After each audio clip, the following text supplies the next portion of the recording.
Hi, Bron Scott Woods from the ProAgent team with your weekly update. I need to check out last week's video just to remind myself of blue skies because it's freezing again.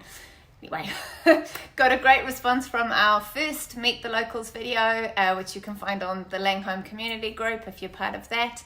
This week we listed 57 Victory Road, our gorgeous chocolate box house, which I've mentioned previously, with Purdy the superstar, so check out our video on the ProAgent website.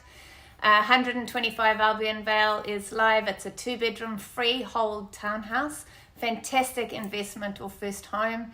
It was great to go there on Saturday and see the kids working in the communal gardens with their leaf blowers and rakes and the teens washing their cars. I also met the neighbours there who were lovely, and they talked about the community feel of the cul-de-sac. We listed 16 Panzik Place in Glen Eden, which will go live this week. If you are an investor, and according to CoreLogic report this week, cash investors are strong in the market, then this could be a great opportunity for you, as it gives a really great rental property with a very, very flexible tenant that is walking distance to Glen Eden train station. It's also townhouse and apartment zone, so there's potential for you to put something behind the house, possibly with council consent. As I say, tenant is really flexible with this one, so give us a call to discuss your options. 357 Titirangi Road is in the process of having some new carpets installed. I can't wait to see it and really looking forward to the new photos next week. Such a great property for somebody who's looking to be near to the village. So enjoy the restaurants in the village, the bars, and be able to walk home.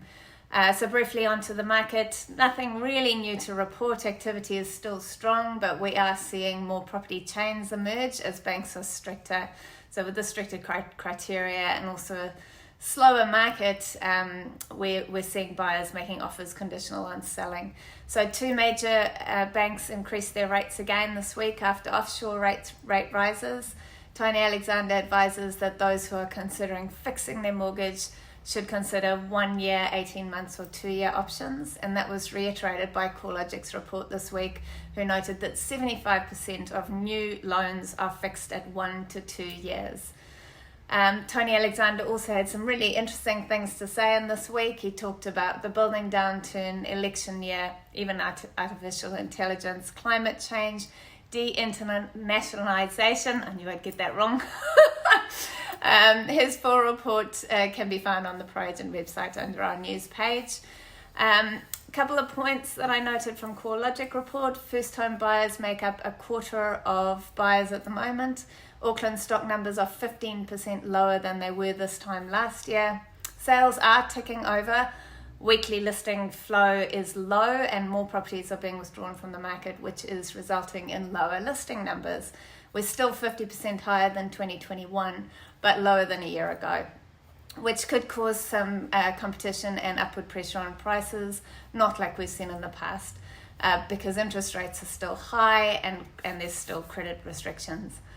So that'll put a cap on the prices. But interestingly, low stock numbers in Australia have caused property growth in the past 3 months. So that's it for me. See you next week, and make sure you check out our recent listings on proagent.co.nz.